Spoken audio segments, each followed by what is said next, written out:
Hello and welcome back to It's All About My Entertainment, or It's All About Me. Today I want to talk about Final Fantasy, but not just Final Fantasy VII, most of them. Because almost 2 years ago, Wizards of the Coast announced their product lineup, much like the stupid Marvel movies and their phases, to show us that they will be releasing in 2024 and 2025, which ironically enough includes Marvel cards. We just got notified of the release schedule of 2025, and Final Fantasy will be coming out in June. Personally, I don't like them announcing it so far in advance, because waiting at least 2 years before they release the cards is really bothersome to me. But even though I'm patient, Tifa isn't. Well, let's not jump to conclusions just yet.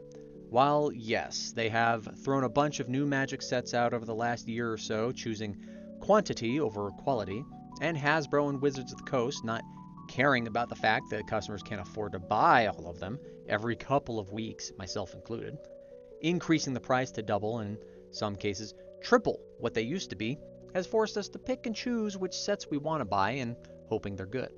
And don't get me started on Secret Lair, that's another topic for another day.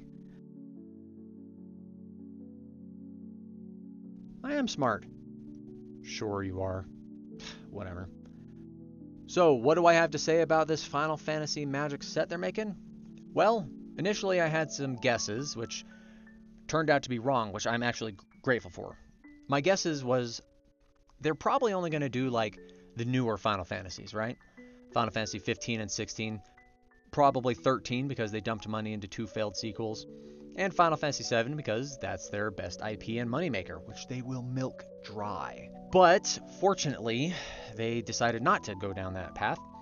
They've announced with their recent update that we will be receiving Magic cards from each of the main game of Final Fantasy from 1 to 16, which is really cool, and I'm happy that they're doing it.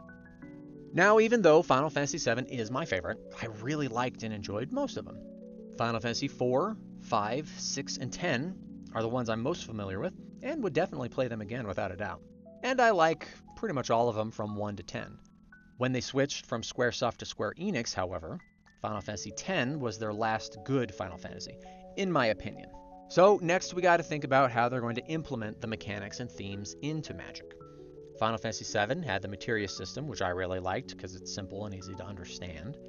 Final Fantasy X and onward will be a little more difficult to do an integration of mechanics with, while I think the earlier games would be easier. Let's start with Final Fantasies 1, 2, and 3.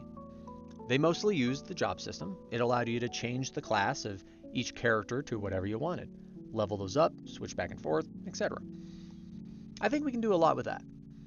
I'm going to put up a visual to help you follow along with what I'm talking about as I show you how I designed and adapted video game to card game, and while I do my best to stay true to the mechanics and themes of both. Don't forget to tell them why. Yeah, I know, I'm not going to forget. I'm doing this video because I'm a creative person. I see and think about what I can do with stuff. I've done it with many things. I've made a lot of movie scripts, homebrew Dungeons and Dragons stuff, made my own card game, made my own board game, wrote a book, created a Magic the Gathering format, and I even started making my own set for Magic the Gathering. And I can tell you about those another time. But I really love the Squaresoft era Final Fantasies, and I also really like Magic the Gathering. So with those two coming together, I just wanted to share my ideas in hopes that Wizards of the Coast sees this, steals my ideas and doesn't give me credit. No, I'm kidding. But mostly it'd be really cool to become a big enough YouTuber to get to participate in their release for Final Fantasy somehow. Incredibly unlikely, but you never know unless you try. You're gonna fail. Shut up. Anyway, back on task. Let's start with the White Mage from the early Final Fantasies as an example, who is a very weak physical attacker but heals really well. If we create a job card, we can make it an enchantment, similar to the class enchantments from the Dungeons & Dragons set, with some changes or additions. I'm thinking we make it 2 or 3 advancements depending upon the job. Some jobs do more than others. Now, instead of paying mana to level them up, much like the video game, you need experience through combat to level up. So we create a clause that you gain experience counters through combat damage. For example, when a creature you control deals combat damage to a player, gain 1 experience counter. Or when you deal combat damage to a creature, gain 1 experience counter, or both. When you have a certain amount of experience counters, you spend them to level up. Pretty simple and uses the mechanics of both. Now these are examples, and the amount of experience counters needed for the levels will need to be play tested obviously, but to play it out, let's say a level 5 white mage increases to a level 50 white mage after spending 5 experience counters. Now, I want to add this in here as a rule because there are ways to skirt around gaining counters with a keyword called proliferate, adding in that you can't increase experience counters through proliferate. Some people may not like this, but I think it keeps them more balanced. Just an option to consider. Now, the skills of the white mage should be something like the following. Now, this is just a rough idea of what we could potentially see as fitting into the flavor of the old games. For most skills, you would activate them as a sorcery and only once per turn. Here are a couple more examples, just for fun.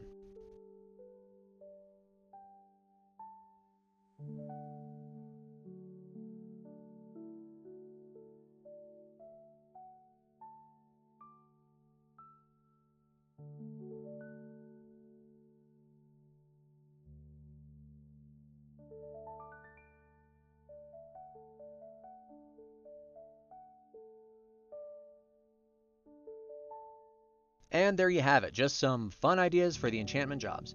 I also have some ideas for legendary enchantments and artifacts for specific equipment and other jobs along with the characters for those games, but I'll keep those to myself for now. Here's also the fun aspect of the job system. You can either have 1 or 2 or as many jobs in your deck as you want, or you can have 1 job in your deck and the rest in a side deck or outside of the game. You can pay 3 colorless mana when you have the job on the field and switch it to another job of your choice. Experience levels will stay the same once you've upgraded them, and then when you switch, you'd start over, or if they get destroyed, they would stay at the same level if you've achieved it. The benefit of having 1 job in your library is you have room for other cards. The downside is if your job gets exiled, you can no longer access your other jobs. If it gets destroyed, you just need a way to get it back from the graveyard. The benefit of having more than 1 job in your library is if it gets destroyed or exiled, there's others waiting to come out, but you lose out on some other card options. Now for Final Fantasies 4, 5, and 6.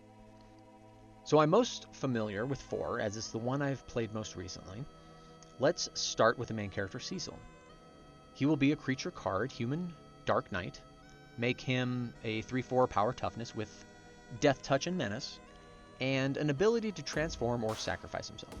Now the reason I say sacrifice is because it's just he sacrifices his old self to become a better person. So it's more in theme with how the game flows, but I digress. So on the flip side of the card will be Cecil, Human Paladin. Give him a 4/3 power toughness with First Strike and Lifelink. A lower CMC, like 3 or 4, nothing too fancy, but simple enough, and it fits. The Dark Knight would be black, and the Paladin would be white. Kane the Dragoon will also be a simple creature, but make him a big, strong boy. I'm thinking like a 6/6 flying First Strike for 6 CMC, and he'd be white and green. Rosa is a healer and an archer, so make her 2/4 power toughness with reach, and a tap ability to prevent 3 damage to any target. 3 to 5 CMC, she can be white.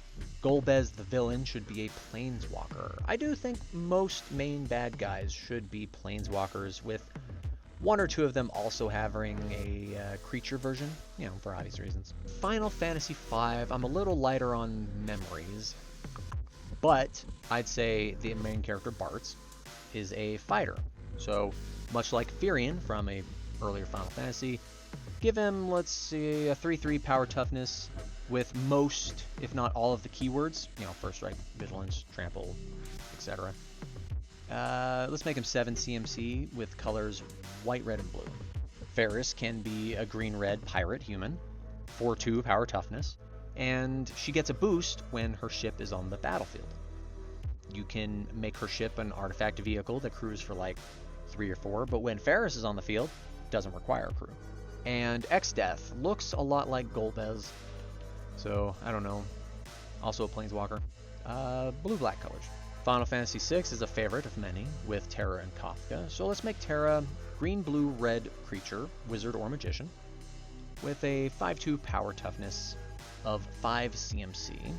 She's got 2 abilities that probably do damage, and a condition to flip her to the other side of a Planeswalker, which will awaken her to her Esper side, which does some more fun stuff. Kafka will be black, red, blue, colors 6 CMC, and he can either have a flip card or a creature card, and a Planeswalker, since he's a favorite big bad. Oh, and the Magic Tech armor would be artifact equipment or artifact vehicles that cruise for 1 or equips for 1, and it will shoot stuff and stab stuff. It'll be a lot of fun. I really enjoyed coming up with a lot of these. Alright, chill out. Now let's talk about some Final Fantasy cards and mechanics. So Cloud should be a creature with 2 cards. One is before Sephiroth messes with his head, like Cloud, Soldier First Class. He'll be white, black, and green. 3 CMC with 3/5 power toughness and trample, because he has a really big sword. The other one will be after he finds himself, and we'll just call him Cloud Strife. He's white and black, 5 CMC, with 4/6 power and toughness, trample, and perhaps something like Mentor or Prowess, where he buffs those around him. And the reason he has good toughness is because if you know what he's gone through in his past, the dude can take a beating. Sephiroth should most definitely have at least 1 creature and 1 Planeswalker. He's also white and black, much like Cloud. He has a dual nature about himself, at least in the beginning. Maybe the Planeswalker could be black, or a black and green, based on Genova influences in creature manipulation. Maybe have an additional ability that if the black materia is on the field, he transforms into base Sephiroth at the end of the game, or Planeswalker form. And give him reach, because his sword is really long. But definitely most higher CNC should be, I'm thinking 6 to 8, and minimum of 6 in power and toughness, because the guy's supposed to be like a super powerful legend. And some of you might be thinking, well, these are really simple and they don't have a lot of abilities and or text. It's like, well, duh. One of the issues with some Magic cards is they have way too much going on, and a little simplicity can go a long way. Some of my favorite cards are very simple. And of course, the rest of the cast. Most will be pretty easy and obvious, you know, what they do if you think about it. I've got them figured out, but I gotta keep some secrets to myself. Fine, okay. So the Tifa cards will be green and red or red and white.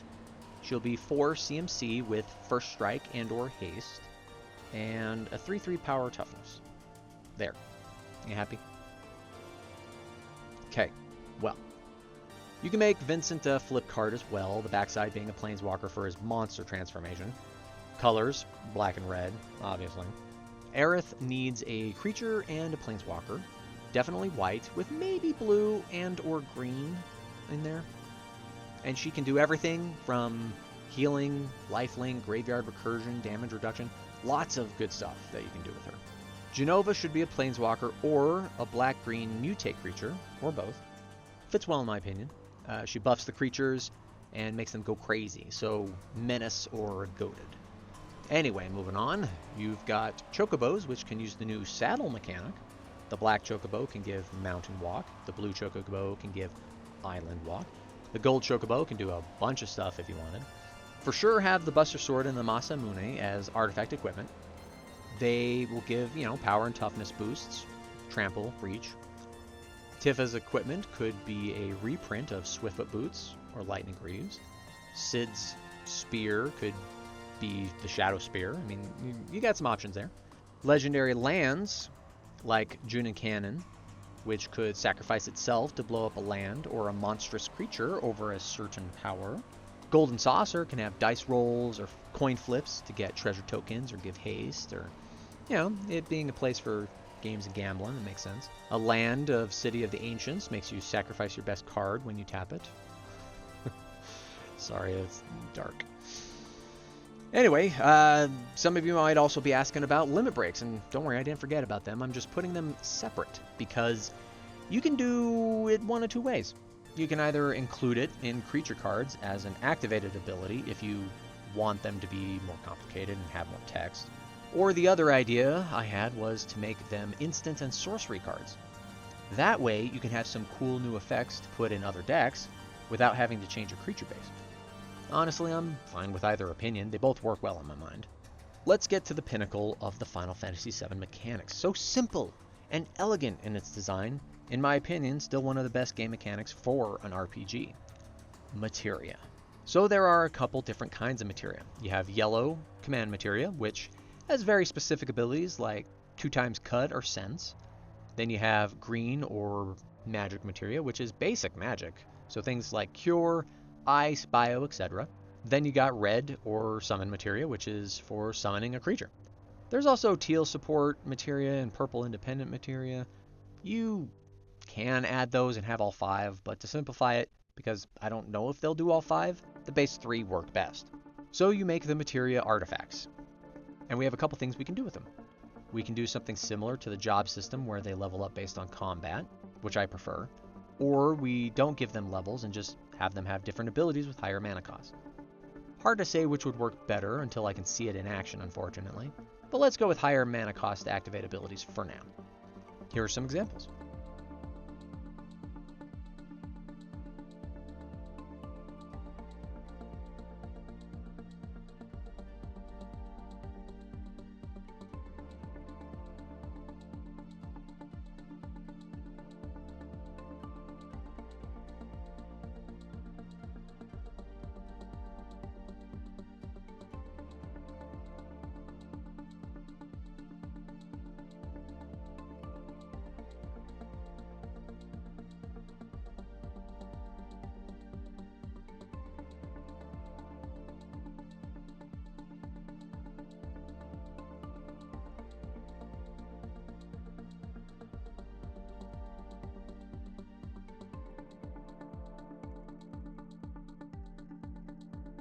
And each artifact materia summon would also have a basic static ability, or maybe tap ability as well, so there is some value to having the card for not just the token summon. For example, Ifrit summon materia can tap for 1 red mana, or Shiva summon materia can tap to make the next creature an opponent casts enter the battlefield tapped. Now here are some rules that will need to be added to help keep them on the level. The tokens cannot be copied. Even with populate or remove the legendary keyword, there can only be 1 Ifrit on your battlefield. Now the Ifrit token cannot exist without the Ifrit summon materia. So if the artifact materia is destroyed or exiled, you'll lose the summon token as well. Also, an additional ability you can have to equip the materia to equipment. Now you can put these abilities on the Final Fantasy VII equipment themselves, but I think it's better to put them on the materia, so we can equip the materia to other equipment like Shadow Spear or Swiftfoot Boots. You can make each one have an individual ability that goes with it. Like fire does extra damage, ice will stun or tap creatures, bio does negative counters, cure gains lifelink, etc. Or you can give them a category buff to simplify it. Like magic green materia gives +1/+1 and trample. Yellow command materia gives +1/+2 and scry on attack. Red summon materia gives +2/+1 and creates a 1/1 elemental token that's tapped on attacking. You have a couple different options you can toy around with to make a lot of fun and unique choices. I mean, artifacts that equip to equipment? I'm excited just thinking about it. Finally, something we can agree on. Well, those are just some of the details on my ideas and hopes for the Final Fantasy Magic the Gathering crossover. All that's left is to talk about Final Fantasy X. They're most likely going to do Final Fantasy 13, 15, and 16, which I don't care for the first 2, and I haven't looked at 16 yet. So we're not going to talk about or predict any of that nonsense. Now, Final Fantasy X is unique in that it's the first Final Fantasy with voice acting, which was cool at the time. The story was actually pretty good, but a lot of people have problems with the main character, Tidus. Now, I personally don't mind him all that much. The laughing scene didn't bother me, as I understood the context, and they're just teenagers trying to figure out their emotions. Right, I'm off topic. So, Tidus can be a creature. I'm feeling blue, maybe blue-green or blue-white. Yuna should be a creature and a planeswalker. Probably white and or green. Lulu's great and would make a black or a red creature. Riku is a creature as well, perhaps red or white-red. Now, my problem is Seymour. I don't really like him as a villain, so you can do whatever you want with him. I don't care. He was just there. Right. So I think Jecht, Sin, and Unileska make better villains. Unileska is a planeswalker. I'm feeling blue and black for her. Jecht, red and black. And Sin is interesting. I'd almost make him a colorless creature like Eldrazi because he's kind of a summon from Unileska in a roundabout way, I guess. Maybe make her ultimate ability to summon Sin. There's no real fancy or interesting mechanics in this game, unfortunately. However, a really cool idea I had is for Blitzball. Make Blitzball either one of two things. You can make it a planes chase type of game, where each plane is a different Blitzball stadium. It'll have different effects based on who has the Blitzball, and an alternative win con could be point counters. You gain for each time you deal combat damage to an opponent while the Blitzball is under your control. Get enough points, you win the game. Or a simple version would be to make it similar to Monarch, except instead of drawing a card, you put a counter on a creature, or you gain life, or you create a treasure token. Any of them could work. Or ideally, both options would be great, so it adds even more to the formats and options as to the gameplay. And I think that about does it. Covered a lot of what I wanted to talk about, and I hope you at the very least found it interesting to think about, and hope for future possibilities. We'll see how things go in the coming months, and can only hope they do the IP justice. Oh, yeah, good point. And tune down the prices of stuff, will you, Hasbro? Some of us work for a living. Anyway, thanks for joining us. Later.